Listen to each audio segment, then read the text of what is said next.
So you want to get into running, but you actually hate it. That means you've probably never seen me, never been on this channel before, but I'm Jesse Funk. This is a show I call Runner's High, where we talk about everything running. And today, I'm going to help you get into running if you actually still hate it.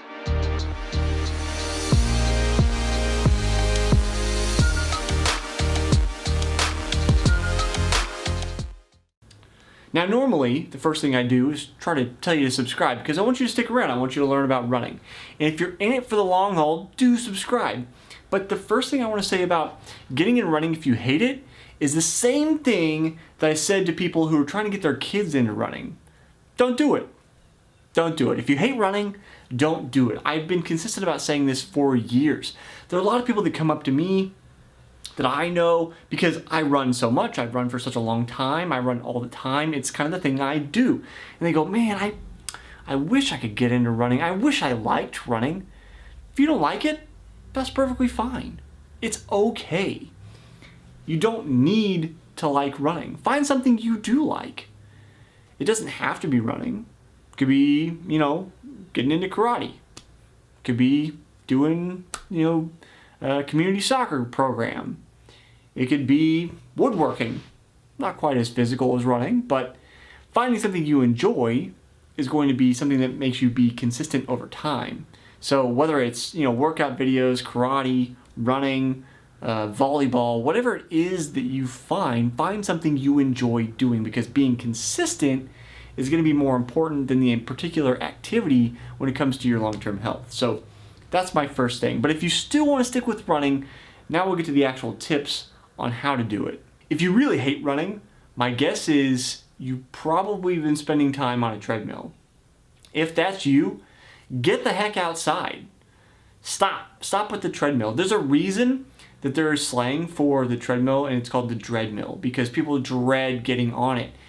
It has some very particularly good uses when it's winter and you want to do speed work, but that doesn't apply to you. We're just trying to get you into running. There's no reason to be on a treadmill. Get outside. There's something so much more engaging about being outside, seeing your surroundings, and you also run a little differently. One thing that you're going to want to avoid is overuse, and treadmills are very, very prone to this because of how they make you use your body. You don't actually run quite the same on a treadmill as you do outside, and when you're outside, the terrain varies, so you help reduce that overuse of particular muscle firing patterns. So get away from the treadmill, go outside. That's tip number 1. Tip 2, get good shoes. You have to get good shoes because if your feet hurt, you're gonna hate running more. Nobody wants to do something when you don't feel good. We push through it, we learn to deal with it, but inherently, it doesn't feel good. It is what it is. It's axiomatic. It doesn't feel good because it doesn't feel good. So if you are wearing cheap shoes and they make your feet hurt when you run and that makes you not want to run, get good shoes. Go to your local running store. Find some shoes there. They'll guide you. And if that means that you've got to find something off the sale rack, they will help you do that. It isn't the most optimal strategy for finding the best pair of shoes for you, but I also understand that if you're on a budget or you aren't sure if you're going to stick with it, you want to get, cheaper shoes, okay, I can get it. At the same time, if that is your, big thing that's holding you back, if you feel like that is the one singular thing that's holding you back, my feet hurt when I do this over and over and over, invest in the good shoes. Even if you don't continue running, you're going to have those nice shoes you can wear around. You're going to get your money out of them. So that is a big, big component of being consistent with running over time and learning to enjoy it, is not having your feet hurt. Get good shoes. Much like with the theme of going outside, it's staying engaged. Tip number 3 is stay engaged. Figure out how to stay engaged. And that for you could be a number of different things, but often people end up going to trails when they go outside, or they listen to music, or listen to a meditation, or listen to a podcast like mine, the Smart Athlete Podcast. You can find it on this channel and any number of podcasting platforms. So if that interests you, hit the subscribe button, stick around with me. But whatever it is that keeps you engaged, keeps your mind going, so that you can enjoy the run, or in some cases, help time go faster. That will help you stay with running if you previously haven't enjoyed it. Number 4 is find friends. It doesn't matter what speed you are.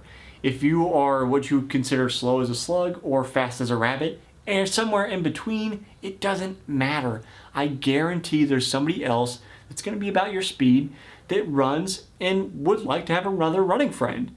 There are plenty of running groups in your city. I'm positive of it. And if you go to one of these, you're going to find a group of people that can help you stay engaged, just like the previous tip, stay engaged.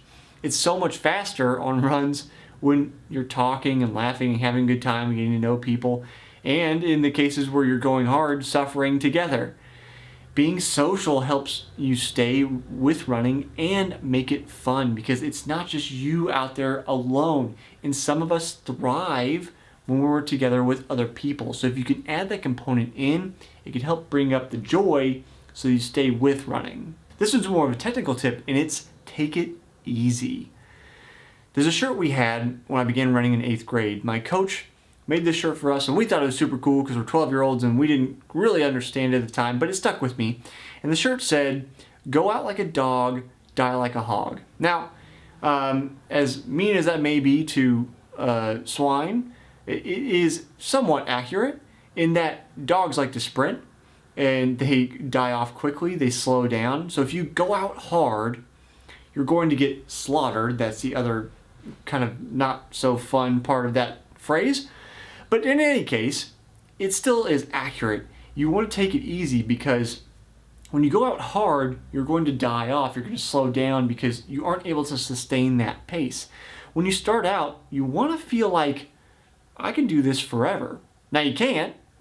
You're going to do it for a period of time and then you're going to get tired, but that's where you want to feel when you're starting out and doing those runs is, this is easy enough, I can keep doing this. And maybe that means you also feel like, I'm not going fast enough. And that's okay.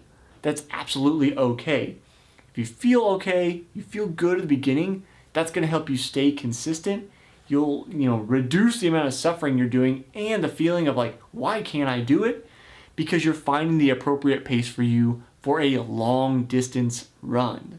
My last tip really kind of goes with the first one, so we'll sandwich this all together. And when I said don't, the thing that you have to think about is, why do you hate running? If you stuck with me through this video, it's something for you to think about. To think about, what is it that makes me hate running? If it was a diagnostic thing like your feet hurt, we can get good shoes. If you're bored by yourself, then you can listen to music or get friends. But if it's something deeper, if it's something that, running was a punishment and it reminds you of all those times in your sport where you had to run and you hated it because you did something wrong, well, then that's a relationship you have to examine by yourself and see if you can find a place of joy to overtake that, what was a punishment. Runners thrive on that idea, but also thinking about that flip side can make it difficult. So the running culture is, my sport is your sport's punishment. And we flip it on its head so that we can take enjoyment out of it. So feel free to co-opt that if you'd like. But it is something that you have to figure out for yourself, that particular reason why I hate it. And if you can't come to the reason why you hate it, maybe it's just not for you. And that's okay. Like I said in the beginning of the video, find something you like. Find something you want to do. I'm a big believer that there is probably something for almost everybody that they can want to do. Whether it's, playing beach sports, in my case, running and endurance sports, playing community soccer, doing karate, whatever it is, there's something out there for you that can keep you active, keep you healthy, and that you're going to enjoy. So if it's not running, that's okay. If it is running, stick with me on this channel. Hit the subscribe button for more videos in the future. Hopefully, I'll see you on the next episode of Runner's High.